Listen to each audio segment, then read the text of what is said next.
ACHILLES LEGENDS UNTOLD is a peculiar game, you mythological bastards. This is first impression or early review video based around 20 hours of game time. Review key was provided by the publisher. Developer is Dark Point Games that consists of only 4 members, which makes ACHILLES an impressive endeavor for only $25. I can tell you immediately that it is worth that price without a shadow of a doubt.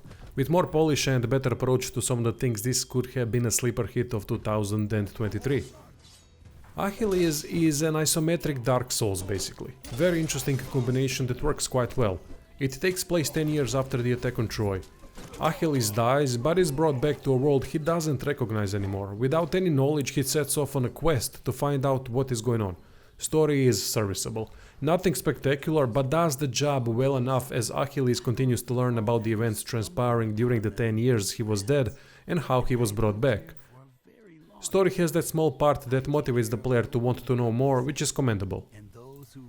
ACHILLES travels through Mycenae and Greece with side areas like Minos Labyrinth. World is divided by large open areas. Side content consists of quests, chests that drop new weapons, and rifts that work as sort of enemy waves based challenge.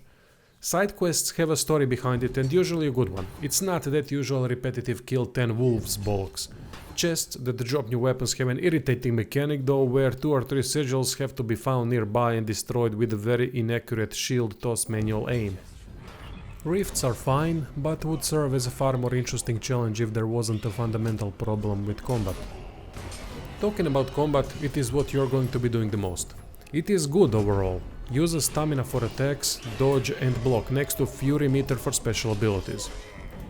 Movement, positioning and distance management is quite important, and I like that a lot. That part is well done, even though enemies could have less tracking during heavier and slower attacks to emphasize movement importance even more.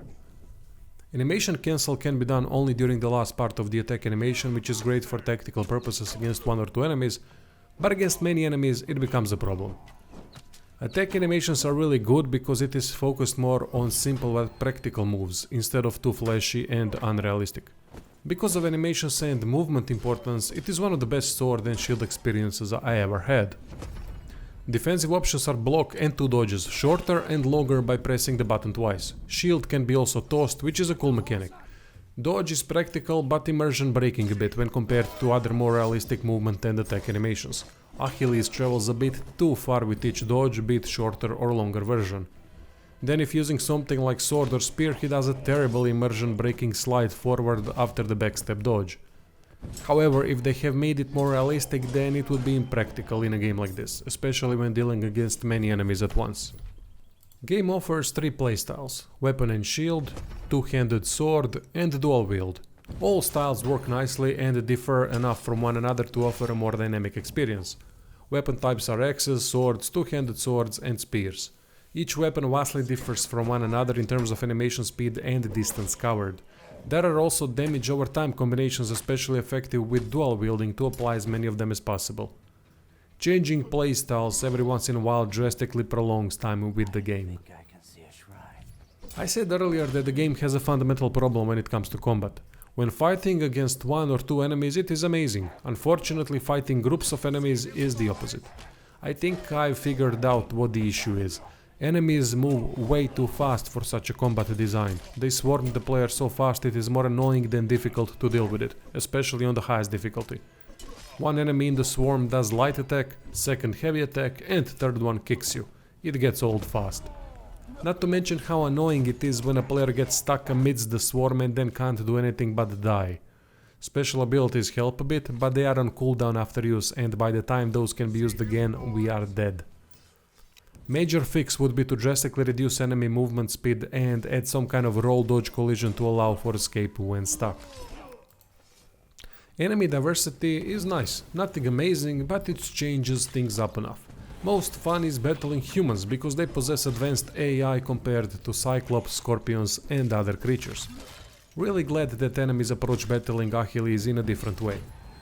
Developers definitely took a lot of inspiration from movies Troy and 300, and that is alright by me. ACHILLES moves resemble a lot of ACHILLES from Troy movie.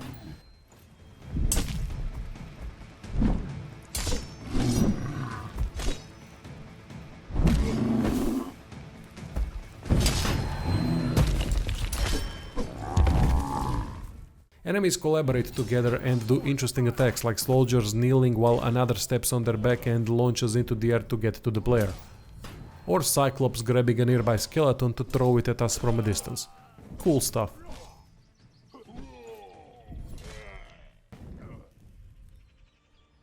Boss encounters are similar to normal fights and they increase in challenge from my experience, but are generally a bit weak. I liked the fights because of technical combat, but rarely any provided a challenge. Some of them were tough, but most weren't. Still, I wouldn't mind even more mini-bosses and bosses to battle against because the game shines in 1 versus 1 battles.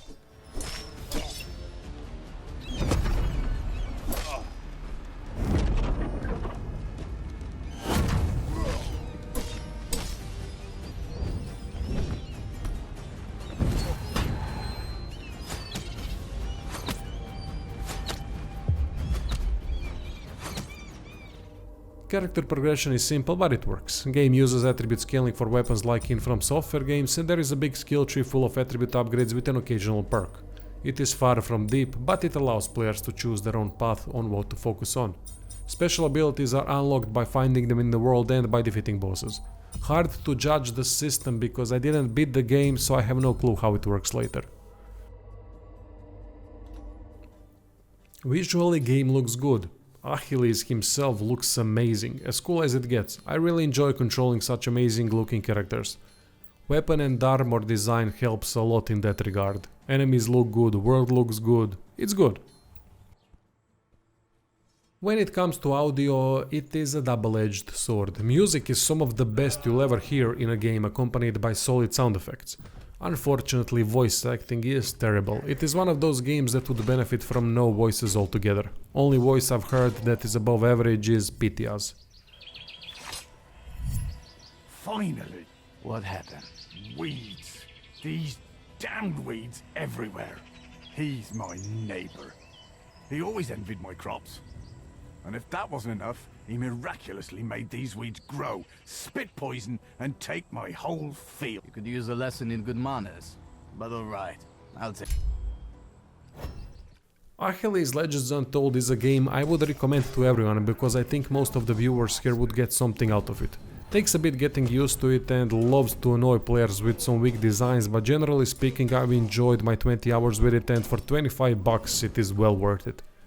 With a couple fixes and adjustments, this game could have been amazing, but as things stand for my 20-hour experience, I'd give it 7 out of 10. Remember that this is an early review and my opinion could change after the full experience, but I don't see why it would change a lot. Maybe 1 score up or 1 down, but with big potential nonetheless. I'd love to see what next the studio cooks up. Anyway, thanks for watching and see you soon.